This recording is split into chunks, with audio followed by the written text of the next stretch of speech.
എങ്ങനെയാണ് puff sleeve ചെയ്യുന്നതെന്നാണ് ഇന്നത്തെ വീഡിയോയിൽ നമ്മൾ നോക്കാൻ പോകുന്നത്. പഫ് സ്ലീവ് ചെയ്യുന്നതിന് ആവശ്യമായിട്ടുള്ള ക്ലോത്ത് ഞാനിവിടെ എടുത്തു വെച്ചിട്ടുണ്ട്. സ്ലീവ് ചെയ്യുന്നതിന് ഞാനിവിടെ ക്ലോത്ത് രണ്ടായിട്ടാണ് മടക്കി വെച്ചിട്ടുള്ളത്. സ്ലീവിൻ്റെ മടക്ക് വരുന്ന ഭാഗത്താണ് ലെങ്ത്ത് മാർക്ക് ചെയ്ത് കൊടുക്കേണ്ടത്. സ്ലീവിന് എത്രയാണോ ലെങ്ത്ത് വേണ്ടത് നമുക്കത് മാർക്ക് ചെയ്ത് കൊടുക്കാം. ഞാനിവിടെ സ്ലീവിൻ്റെ ലെങ്ത്ത് 9 എടുക്കുന്നത്. സ്ലീവ് ലെങ്ത്ത് മാർക്ക് ചെയ്ത് കഴിഞ്ഞു. അതിൻ്റെ കൂടെ ഞാനിവിടെ 1 ഇഞ്ചാണ് തയ്യൽ തുമ്പ് എടുക്കുന്നത്. അങ്ങനെ ടോട്ടൽ 10 ഇഞ്ചാണ് സ്ലീവിൻ്റെ ലെങ്ത്തിനായിട്ട് എടുക്കുന്നത്. ഇനി അടുത്തതായി സ്ലീവിൻ്റെ വിട്ട് എടുക്കാം. ഞാനിവിടെ 6.5 ഇഞ്ചാണ് സ്ലീവിൻ്റെ വിട്ട് എടുക്കുന്നത്. അപ്പോൾ 6.5 ഇഞ്ച് മാർക്ക് ചെയ്ത് കൊടുക്കാം. തയ്യൽ തുമ്പിന് വേണ്ടിയിട്ട് ഞാനിവിടെ 1 ഇഞ്ചാണ് എടുക്കുന്നത്. അങ്ങനെ ടോട്ടലായിട്ട് ഞാനിവിടെ 7.5 ഇഞ്ചാണ് വിട്ടിന് വേണ്ടിയിട്ട് എടുക്കുന്നത്. ഇനി താഴേക്ക് ഇതുപോലെ 3 ഇഞ്ച് വിട്ട് മാർക്ക് ചെയ്ത് കൊടുക്കാം. ഇനി 1 ഇഞ്ച് തയ്യൽ തുമ്പ് മാർക്ക് ചെയ്ത് കൊടുക്കാം. ഇനി വീഡിയോയിൽ കാണുന്ന പോലെ ഇതുപോലെ ചരിച്ച് വരച്ചു കൊടുക്കാം. ഇതുപോലെ ചരിച്ച് വരച്ചു കൊടുത്തപ്പോൾ 7.5 ഇഞ്ചാണ് കിട്ടിയിട്ടുള്ളത്. ഇനി നമുക്കതിൻ്റെ പകുതിയിൽ മാർക്ക് ചെയ്ത് കൊടുക്കണം. അപ്പോൾ ഇനി 3.25 ഇഞ്ചിൻ്റെ അവിടെ മാർക്ക് ചെയ്ത് കൊടുക്കാം.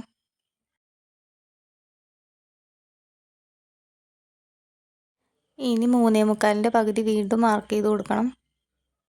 അതുപോലെ തന്നെ ഈ സൈഡ് 3.25ൻ്റെ പകുതി മാർക്ക് ചെയ്ത് കൊടുക്കാം.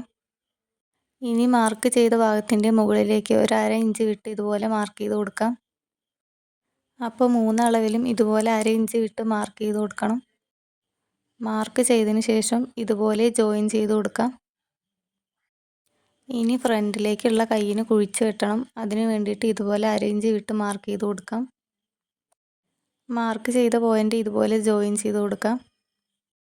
1 ഇഞ്ച് ഇവിടെ തയ്യൽ തുമ്പിന് വേണ്ടിയിട്ടാണ് കൊടുത്തിട്ടുള്ളത്. ഇനി നമുക്ക് സ്ലീവിൻ്റെ താഴ്ഭാഗം കഫ് റൗണ്ട് മാർക്ക് ചെയ്ത് കൊടുക്കാം. ഞാനിവിടെ 4.5 ഇഞ്ചാണ് മാർക്ക് ചെയ്ത് കൊടുക്കുന്നത്. അതിനുശേഷം 1 ഇഞ്ച് തയ്യൽ തുമ്പിന് വേണ്ടിയിട്ട് മാർക്ക് ചെയ്ത് കൊടുക്കാം. ഇനി നമുക്ക് ഇതുപോലെ മാർക്ക് ചെയ്ത് കൊടുക്കാം. അതുപോലെ തയ്യൽ തുമ്പ് മാർക്ക് ചെയ്ത് കൊടുക്കണം.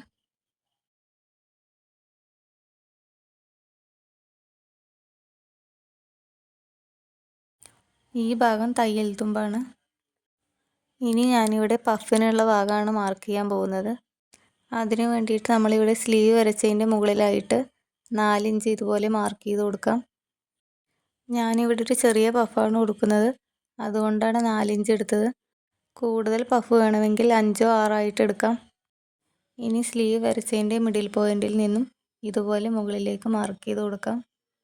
അതുപോലെ സൈഡിലേക്ക് മാർക്ക് ചെയ്ത് കൊടുക്കാം. ശേഷം മുകളിൽ നിന്ന് ഇതുപോലെ താഴേക്ക് മാർക്ക് ചെയ്ത് കൊടുക്കാം. ഇനി നമുക്ക് സ്ലീവ് കട്ട് ചെയ്തെടുക്കാം.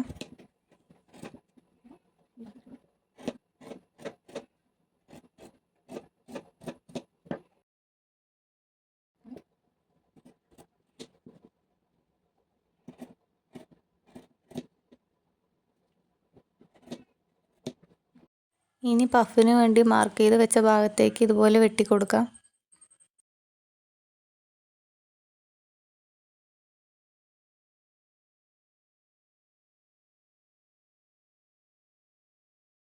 ഇനി നമുക്ക് ഫ്രണ്ട് സ്ലീവ് കുഴിച്ച് വെട്ടണം.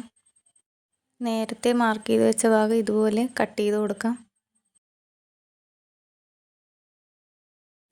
നമ്മളിവിടെ പഫിന് വേണ്ടി വെട്ടി വെച്ചിരിക്കുന്ന ഭാഗത്താണ് ഇതുപോലെ പ്ലീറ്റ്സ് ഇട്ട് കൊടുക്കേണ്ടത്. ഇതുവരെയാണ് പ്ലീറ്റ്സ് ഇട്ട് കൊടുക്കേണ്ടത്. പിന്നീട് നമ്മൾ സ്ലീവ് എങ്ങനെയാണോ അറ്റാച്ച് ചെയ്യുന്നത് അതുപോലെ തന്നെ അറ്റാച്ച് ചെയ്ത് കൊടുക്കാം. ഇനി നമുക്ക് സ്ലീവ് എങ്ങനെയാണ് അറ്റാച്ച് ചെയ്യുന്നത് നോക്കാം. ഈ ഭാഗത്താണ് നമ്മൾ പഫിന് വേണ്ടി പ്ലീറ്റ്സ് ഇട്ട് കൊടുക്കാൻ പോകുന്നത്. ആദ്യം നമുക്ക് സ്ലീവിൻ്റെ താഴ്ഭാഗം മടക്കി അടിച്ചു കൊടുക്കാം.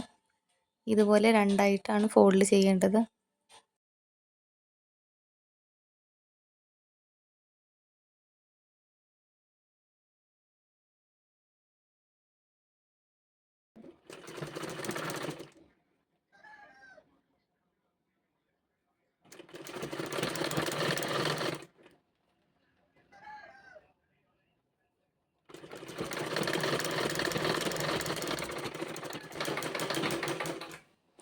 അപ്പോൾ സ്ലീവിൻ്റെ താഴ്ഭാഗം മടക്കി അടിക്കൽ കഴിഞ്ഞു.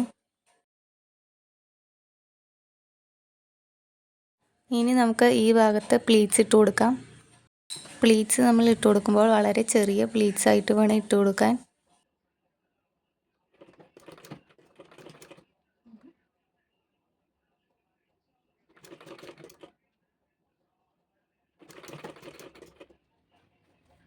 പ്ലീറ്റ്സ് ഇടുന്ന സമയത്ത് ഇതുപോലെ സ്ലീവിൻ്റെ മെഷർമെൻറ്റ് കറക്റ്റ് ആണോ എന്ന് നോക്കണം.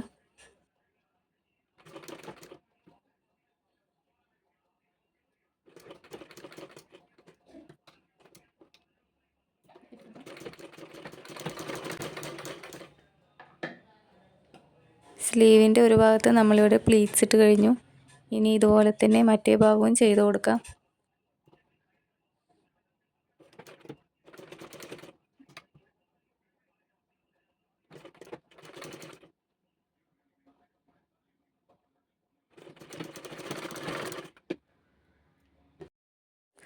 അപ്പോൾ പഫ് സ്ലീവ് ഇവിടെ റെഡി ആയിട്ടുണ്ട്. അപ്പോൾ ഇതുപോലെ വളരെ എളുപ്പത്തിൽ നമുക്ക് പഫ് സ്ലീവ് ചെയ്യാൻ സാധിക്കും.